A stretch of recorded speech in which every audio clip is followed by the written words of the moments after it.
havia un arbre més gran, home. Bueno, doncs l'any que ve el compres tu. És que se't cauen totes les herbes al sofà. És que et queixes per ser...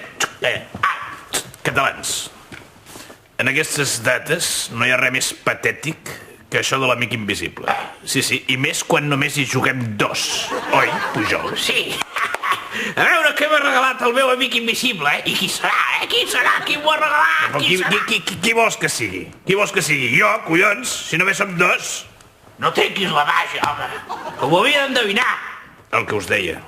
Patètic. Va, obre'l, va. Vinga, a veure què és. Ostres, el meu llibre de memòries. Però per favor, si l'he escrit jo, Pasqual.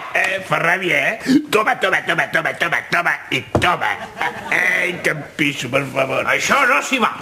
Ei, que m'he sortit del pressupost, carero. Que a veure si fas llibres més curtets i més econòmics. Rotllo teu.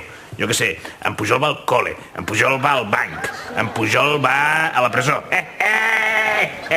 Bueno, em toca a mi ja. A veure què m'haurà regalat el meu amic invisible, eh? A veure. Ui. L'Estatut de Catalunya. Però això no s'hi val. No s'hi val. Toma. Escolta, però si el vaig fer provar jo, aquest estatut. Trampós, que ets un trampós. No. Ei, calla, eh? Que jo també m'he sortit del pressupost, eh? Saps per què? Perquè ja estava descatalogat. Quin cabron!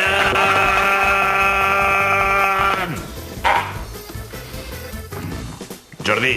Digues. Me'l canvies? Sí, vinga. Val. Bueno, catalans, tornem al gener.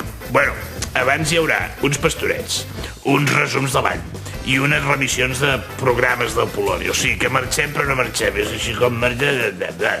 Mentrestant, bones festes, sobretot els amics de Cambrians 2. Sí. I visca Catalunya. Visca. Escolta. Què vols? Té l'Estatut que no m'agraden els llibres de ciència-ficció. Doncs em torno les memòries que a mi la història sagrada no m'ha agradat mai. Doncs tu t'ho perds. Ves a la porra.